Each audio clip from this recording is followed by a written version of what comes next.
The year is 1999, and the city-state of Havana stands on the brink of total destruction, threatened to be consumed by the protovirus known as the Techrot. However, in opposition, military law has been declared, and the Scaldra plan to purge the city of the Techrot infestation once and for all. Welcome back to the channel, Tenno. I am your host, Vault Zero. I make daily Warframe content. Today, we're going to be diving into, in my opinion, one of the most interesting factions that Digital Extremes has introduced into Warframe in quite some time. And that, of course, is the military faction known as the Scaldra.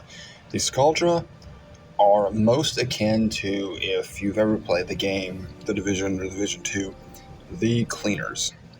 The Cleaners were a fanatical faction based in Washington, D.C., with the goal of completely eliminating the green virus by burning anything that can be contaminated, any person they thought may be contaminated.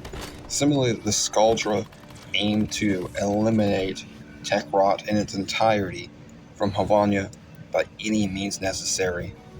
Before we can really dive into the Scaldra, it is crucial we lay the groundwork for what they are fighting against. They are fighting against their city-state of Havana being completely consumed by the Techrot, which is a proto-virus of what we know as the Helminth Infestation.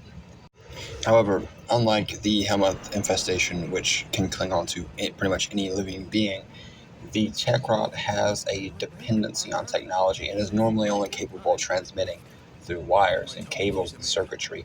It consumes and digests data and tech, such as computers, arcade machines, internet cables, anything that feeds off the internet or is electronic in nature.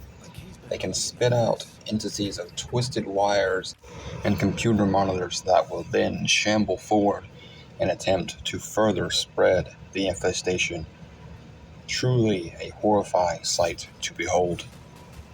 As with many viruses, it has found a way to adapt and to further spread its infestation.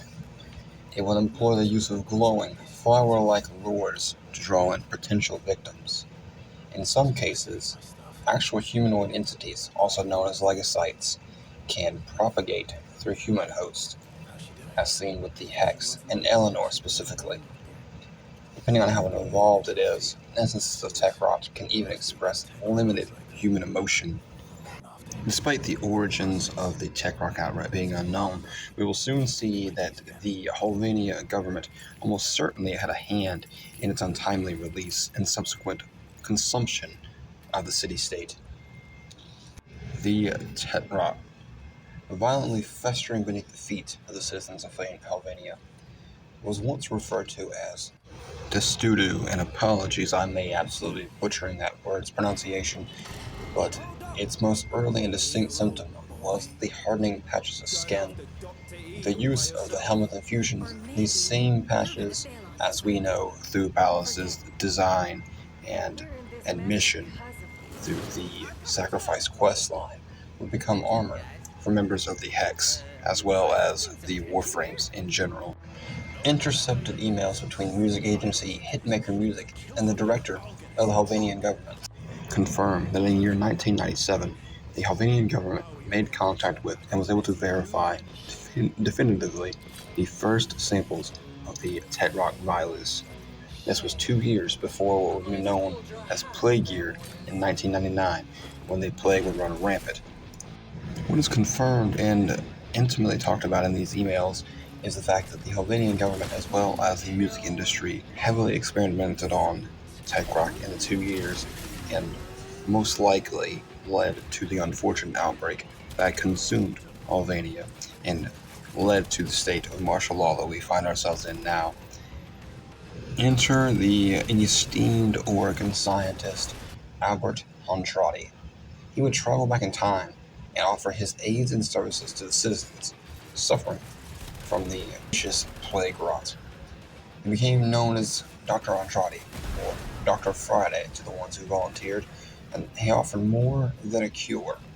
He would use Helminth infusions from his own time. Many would pass away through this medical operation, but the few that did survive become partial Warframes, what we know as proto-frames. The survivors of this group will become known as the Hex.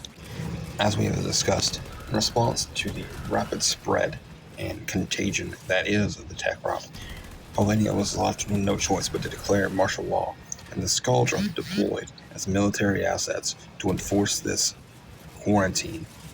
The city was sealed off from the rest of the world, and the Scaldra have done an admirable job of holding the Techrot back, but not as all well and good as it seems to be. The Scaldra are an increasingly dogmatic faction, believing that the ends justify the means and doing whatever they can to stop the spread of Techrot. However, it's not just Techrot that's their enemy. They use Techrot more as an excuse to exert their will and rule the city with an iron grip. They deem factions such as the Hex and Dr. Entrati to be mortal enemies of the Scaldra and co-conspirators of the Techrot. They view the Hex as the elite soldiers of Dr. Entrati, and on Dr. Entrati, the mastermind and the causation of the Techrot infestation to begin with. Now, we know this to be untrue, as well as the Scaldra themselves most likely also know this to be untrue, because they are affiliated with the Helvanian government, who had a, as we previously discussed, major role, if not the leading role, in causing the Techrot infestation. However, it is important to note at this point in time, the Scaldra's leadership has been completely compromised and possessed by the indifference, so he's using his influence to skew the narrative as well as shape the minds of the Scaldra faction as a whole, to paint Entrati as the villain and to push the narrative that he is the cause of the Techrot virus, thus alienating Dr. Entrati and leaving him with limited options and backing him into a corner. I would like to take a moment to announce something huge for the channel.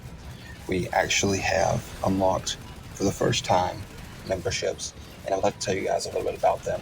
At the basic level, we have loyalty badges, custom emojis for you guys to use, priority in comments, as well as member shoutouts at the end of the video in the credits.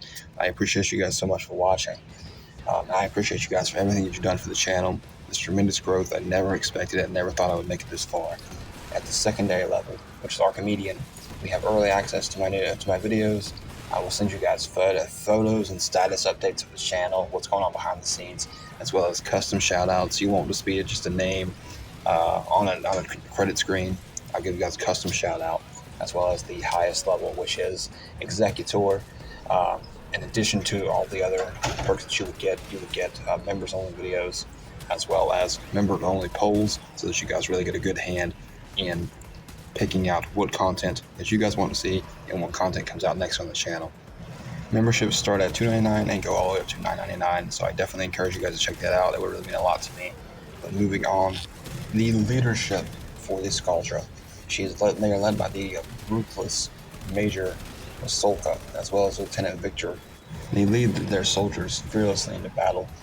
Their containment of the outbreak is dubious at best, and they continue to have skirmishes underground between the Scaldra and the infested. They also label the Hex as a terrorist organization, co-conspirators in the outbreak that threatens to doom all of Helvania.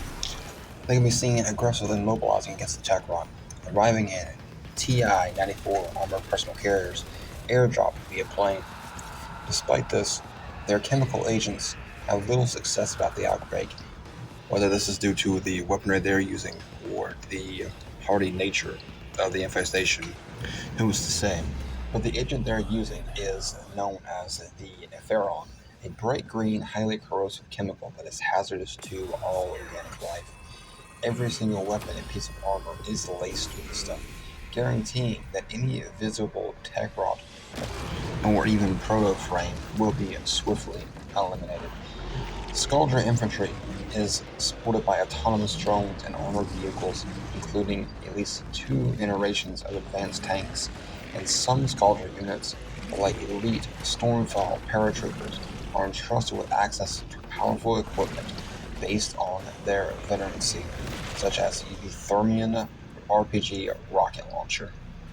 The pinnacle of the Scaldra's mechanized arsenal is the H-09, a Fairvon tank. which is the successor to the HO4 design. Despite their countermeasures, the Scaldra tech is still susceptible to be overtaken by Techrot, and that is crazy to me to think about, that even with all this advanced technology, they still are susceptible to Techrot. And that reminds me so much, if we look back at the old war between the Sentients and the Orokin, we'll find a similar story there, where the Sentients easily could overtake any technology that the Orokin were to throw at them because they were made by the same creators. The ranks of the Scaldra include the Jaeger, which is a basic infantry unit, a Flare which uses twin chemical-laced sickles, the Barbican, which are carrying frontal shields laced with a Pharaon. They also throw Pharaon grenades. The heavy units include the Eradicators and the Dedicants. They use Pharaon grenades as well and have overguard. The TI-92s are armored vehicles with automatic turrets manned by Jaegers. They have a utility floating sentry balloons known as Harbingers that shoot bullets and streams of Pharaon down to the ground. If you have any reservations of the Scaldra's intentions, let me make them perfectly clear to you. Not much is known about Rusalka. However, Victor is a violent man who is using the Techrot as a perfect excuse to purge the city and reshape it in his own image. The faction as a whole has been known to use and weaponize the Techrot virus. For what reasons? It's still unclear. But guys, that is going to do it for me. I really appreciate you guys watching. I hope you guys enjoyed it. I know it was a little rough around the edges. I know it was a little bit of background sound. This work tonight's just super busy, I guess. But I really appreciate you guys hanging in there for me, and I will catch you guys in the stars.